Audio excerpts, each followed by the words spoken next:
Selamat datang di channel Sang Guru Indonesia, channel yang akan berbagi pengetahuan tentang bahasa dan sastra Indonesia.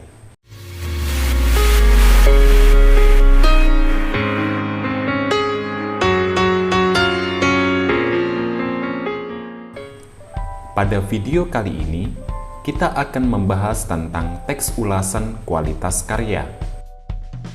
Karya yang dimaksud adalah novel, drama, puisi, antologi puisi, cerpen, antologi cerpen, pementasan drama, dan film.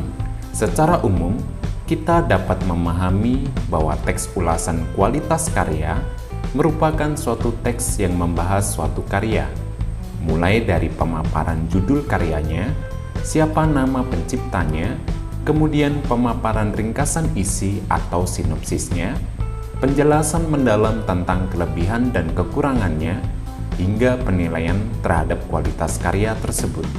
Kehadiran teks ulasan kualitas karya tentu saja memiliki beberapa manfaat.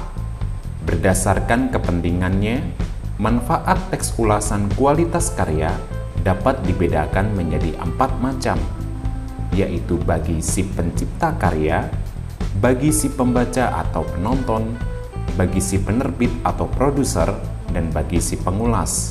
Yang pertama, bagi si pencipta karya. Oleh karena teks ulasan ditulis oleh orang lain yang dengan cermat membaca karyanya, tentu saja si pencipta akan mendapatkan masukan yang objektif tentang kelebihan dan kekurangan dari buah karyanya. Seringkali si pencipta tidak menyadari akan keberhasilan maupun kegagalan dari karyanya sendiri. Dengan demikian, melalui ulasan dari orang lain, di kesempatan berikutnya, dia dapat mempertahankan bagian-bagian yang berhasil sambil memperbaiki beberapa proses kreativitas penciptaannya yang dirasa masih kurang. Tidak setiap judul karya dibahas dalam sebuah teks ulasan, karena tentu saja si pengulas akan memilih suatu karya yang memang benar-benar menarik untuk dibahas secara mendalam. Makanya, apabila ada salah satu judul karya ciptaannya dibahas dalam sebuah teks ulasan, apalagi mendapatkan penilaian yang positif, si pencipta karya harusnya merasa senang, karena hal itu berarti karyanya diterima dengan baik di tengah-tengah pembaca atau penonton. Bahkan, apabila mendapatkan penilaian yang kurang menyenangkan karena lebih banyak disorot dari segi kekurangannya, si pencipta karya tetap harus memandang itu dalam kacamata yang positif, bukan menutup diri dengan berbagai macam pembelaan. Yang kedua, bagi si pembaca atau penonton. Tidak setiap pembaca atau penonton memiliki pemikiran yang cermat dan jeli untuk menangkap makna yang tersembunyi dari suatu karya, apalagi menemukan berbagai kelebihan dan kekurangan dari suatu bacaan atau tontonan. Oleh sebab itu, kehadiran teks ulasan sangat membantu bagi mereka yang merasa kebingungan dalam menemukan makna secara utuh dari suatu bacaan ataupun tontonan. Melalui teks ulasan, pembaca atau penonton mendapatkan berbagai informasi yang membantunya dalam menemukan dan memahami nilai makna suatu karya hingga kelebihan dan kekurangan karya tersebut.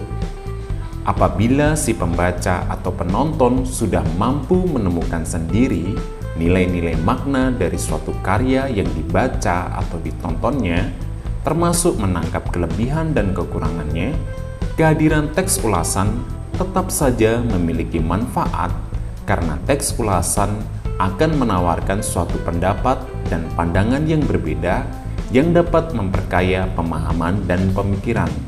Yang ketiga, bagi si penerbit atau produser. Bagi penerbit yang mencetak suatu judul karya tulis atau produser yang memproduksi suatu film, jelas kehadiran teks ulasan sangat bermanfaat. Teks ulasan dapat menjadi alat atau sarana promosi gratis bagi mereka. Karya yang dibahas dalam suatu teks ulasan tentunya akan lebih dikenal masyarakat pembaca atau penonton daripada suatu karya yang tidak mendapatkan perhatian dari seorang pengulas. Apalagi jika suatu karya mendapatkan penilaian yang positif dari seorang pengulas. Si penerbit atau produser pastinya merasa senang karena peluang suatu karya untuk laris manis dibeli oleh pembaca atau disaksikan oleh penonton menjadi lebih besar. Selain itu, informasi dari sebuah teks ulasan juga dapat menjadi semacam petunjuk bagi si penerbit atau produser untuk mencetak karya mana saja yang laku di pasaran dan karya mana saja yang cenderung tidak disukai masyarakat, sehingga potensi kerugian dapat dicegah. Yang keempat, bagi si pengulas. Menuliskan teks ulasan kualitas karya menjadi kesempatan yang tepat bagi seorang pengulas dalam mengembangkan dan mempertajam pemikirannya. Sebab dia harus benar-benar cermat dalam membedah, menganalisis, ataupun memberikan komentar terhadap isi maupun kualitas karya yang sedang dibahasnya. Bagi seorang pengulas yang berpengalaman dan sudah banyak menghasilkan teks ulasan yang dimuat di berbagai media massa, kemampuan analisis dan pembahasannya tidak perlu diragukan lagi. Lalu, bagaimana dengan pengulas yang masih baru atau seseorang yang sedang belajar menjadi pengulas kualitas suatu karya? Disinilah letak manfaat teks ulasan bagi pengulas yang baru tersebut. Teks ulasan yang telah ditulis oleh pengulas berpengalaman menjadi bahan belajar yang tepat bagi mereka yang ingin belajar untuk menjadi seorang pengulas.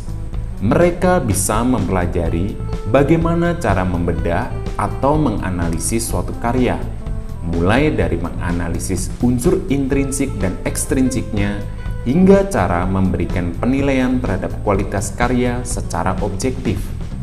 Di samping itu, mereka juga bisa mempelajari bagaimana menggunakan gaya bahasa dan pemilihan diksi atau kata yang menarik dan mudah dipahami oleh masyarakat pembaca atau penonton. Manfaat-manfaat tersebut dapat terwujud jika teks ulasannya juga benar-benar berkualitas, bukan sembarangan berkomentar tanpa alasan yang dapat dipertanggungjawabkan. Lalu, apa ciri-ciri teks ulasan yang berkualitas tersebut? Salah satu cirinya adalah teks tersebut harus memiliki struktur yang lengkap. Apa saja struktur teks ulasan kualitas karya? Ada 6 bagian yang membangun teks ulasan kualitas karya menjadi sebuah struktur teks yang utuh, yaitu identitas karya, orientasi, sinopsis, analisis, evaluasi, dan rangkuman. Yang pertama, identitas karya. Pada bagian ini, si pengulas memaparkan identitas dari karya yang sedang dibahasnya.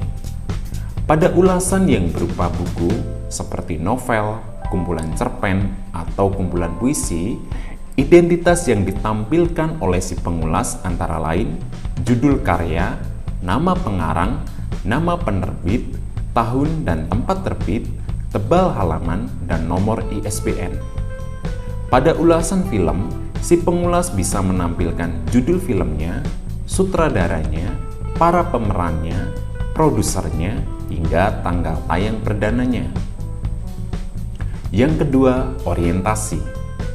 Bagian orientasi ditempatkan pada paragraf pertama teks ulasan. Pada sebuah teks ulasan yang berkualitas, semestinya di bagian ini si pengulas membeberkan alasan-alasan kenapa sebuah karya mereka pilih untuk dibahas secara mendalam. Sebab sebenarnya tidak semua karya layak untuk diberi perhatian dalam suatu teks ulasan. Bagian orientasi sebenarnya adalah bagian kunci bagi si pengulas dalam usaha menarik minat membaca untuk mau mengikuti teks ulasannya. Setelah selesai membaca paragraf bagian orientasi ini, si pembaca akan membuat keputusan apakah akan terus melanjutkan membaca paragraf-paragraf berikutnya atau berhenti membaca? Sayang sekali jika bagian analisis dan evaluasi ditulis dengan sangat bagus, tetapi bagian orientasinya ditulis kurang menarik, sehingga membuat pembacanya berhenti untuk terus membaca. Seorang pengulas yang berpengalaman tentu memahami bahwa bagian orientasi ini tidak boleh disia-siakan dalam menarik minat pembaca. Yang ketiga, sinopsis. Untuk karya tulis berupa sebuah cerpen, novel, dan drama, serta karya yang berupa film, di bagian ini si pengulas dapat memaparkan secara garis besar jalannya sebuah cerita dari suatu karya yang hendak dibahasnya.